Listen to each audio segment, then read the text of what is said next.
Okay, and we're back. Bonnie Sandy And I'm Lawrence Peaty. and we're here at the Stratosphere Studios, 227 Utica Avenue.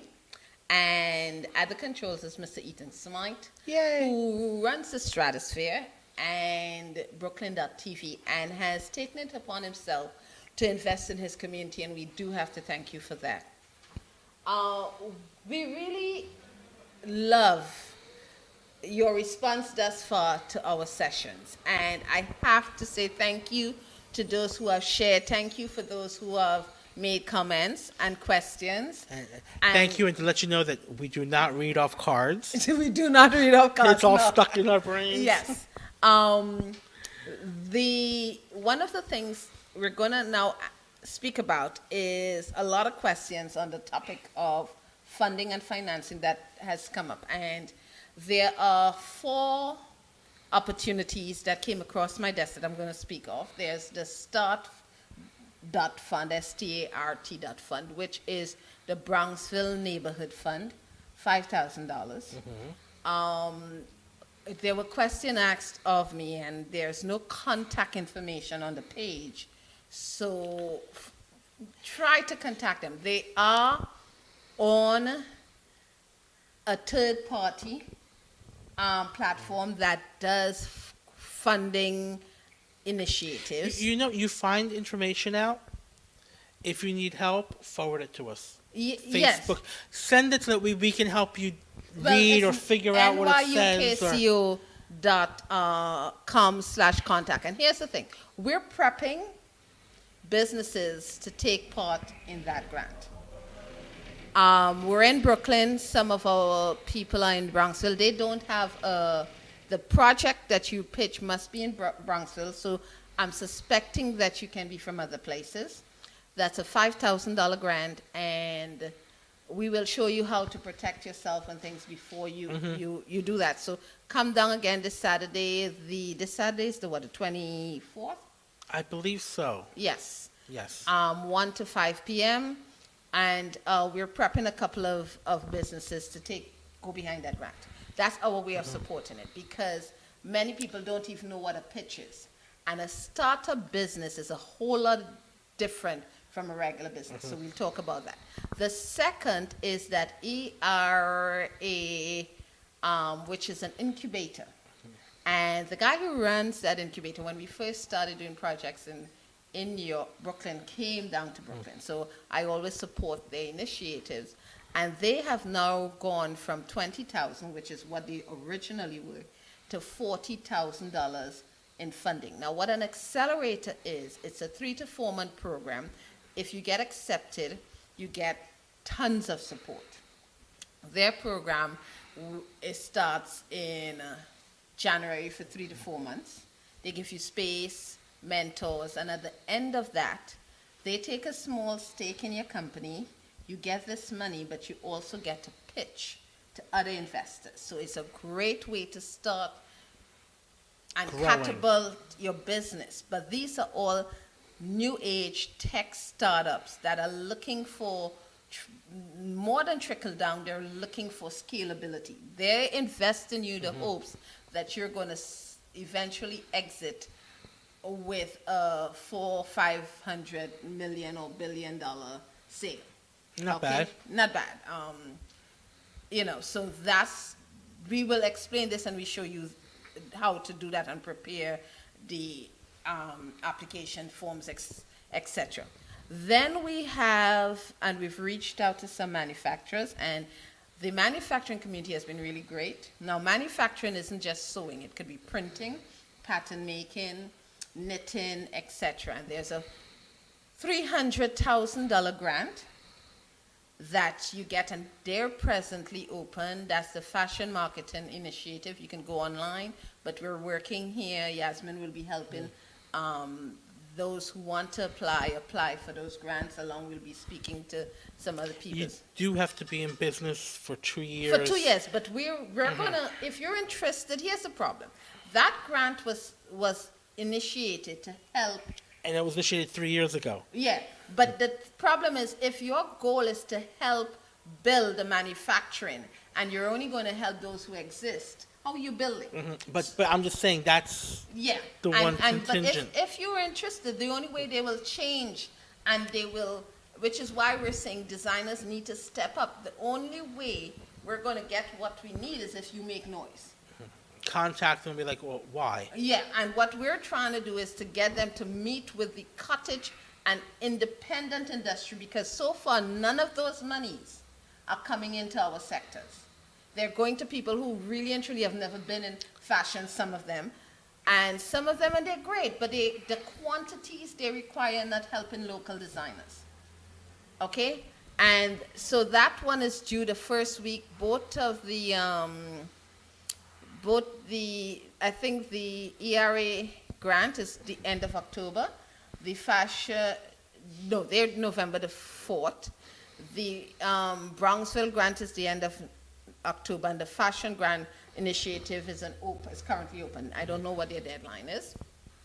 But there's also another one that came across my desk, and this is open up next year.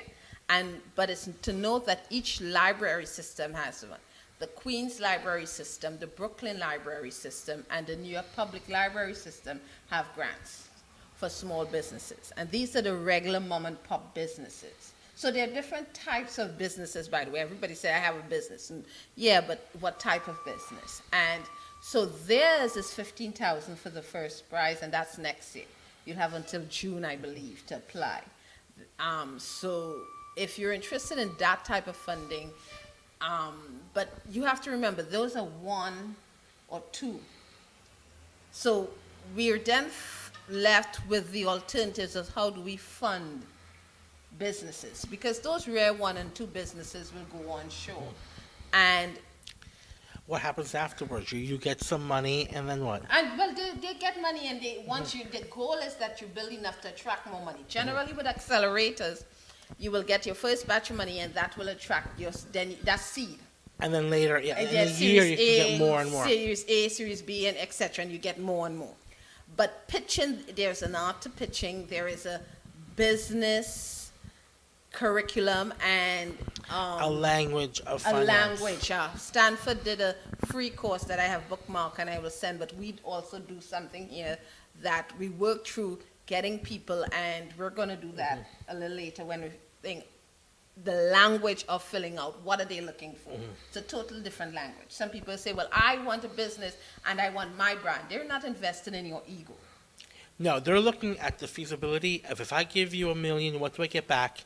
What's the exit strategy? Which means, when do I get my money, and how much more do I get than the $1 million? And how much more the people 100,000. if I give you this money, how much more people will invest in you so I make a bigger profit? And what's the overall goal?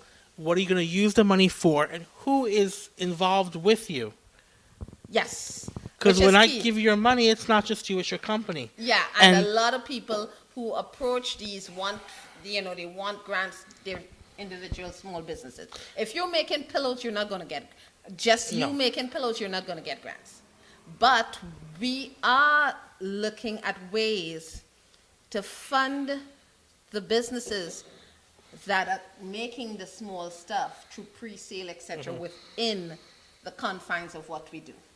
Because we can then ensure that it is produced. We already do that. We can ensure that it's high quality. We can ensure all the steps and give the artists and the businesses support in that way. I also want to throw something else out, because I was at a meeting about 2 weeks ago about financing in fashion. And the one thing the Europeans have that we do not in this country, except for Asa de Laurenta, is succession. Yes.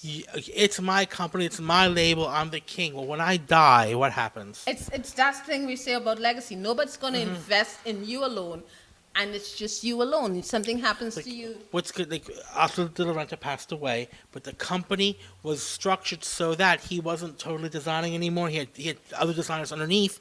So now that he's gone, the aesthetics continue S-course, C-course. within the whole industry and all the trending. Yes. The Europeans can do it.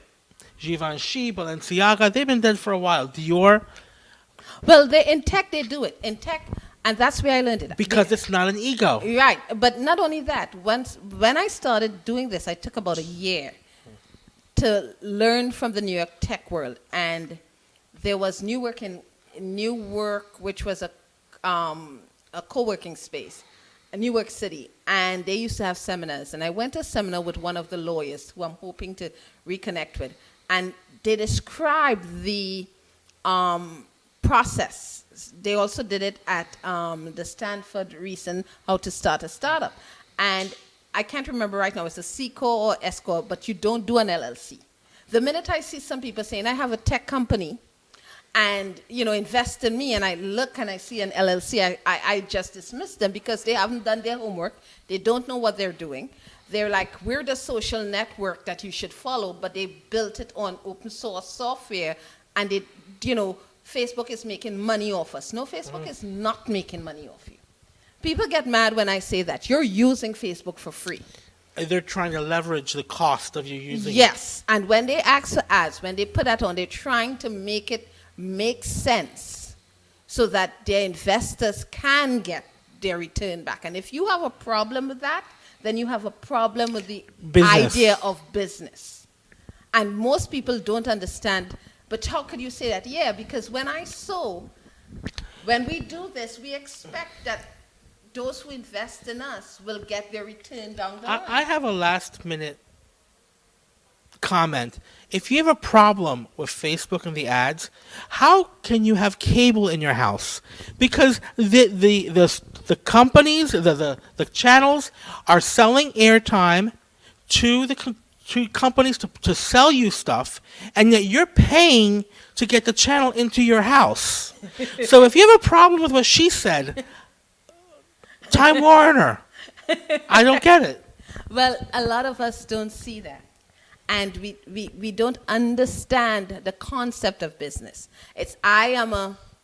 Last week when we were here, someone walked in and said, it's my hands, and so it's special because it's my hands. No. What happens if your hands get hurt? Special. Yeah, you have a business. It may be your intellectual. The idea is to grow it, so you need more hands.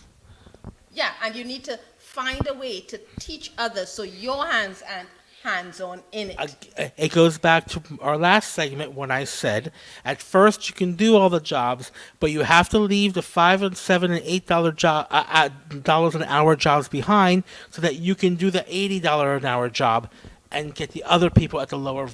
Yes, and that's just strategy. Mm-hmm. So one of the things a lot of people are saying, how I want funding, I have a GoFundMe. That is not the way to build. That's a hustle. And I can understand it because right now, if you were to give me the money in the GoFundMe, I'd accept it. Mm-hmm. But it's not the way to build. And that has been one of the hardest things, is getting people to make that shift from hustling. And hustle is great. But when you're hustling with a grind and year after year after year, you're hustling with the grind. You don't know how to do anything else but hustle. Exactly. So let's take our break and we'll come back with another segment. Okay. Thank you.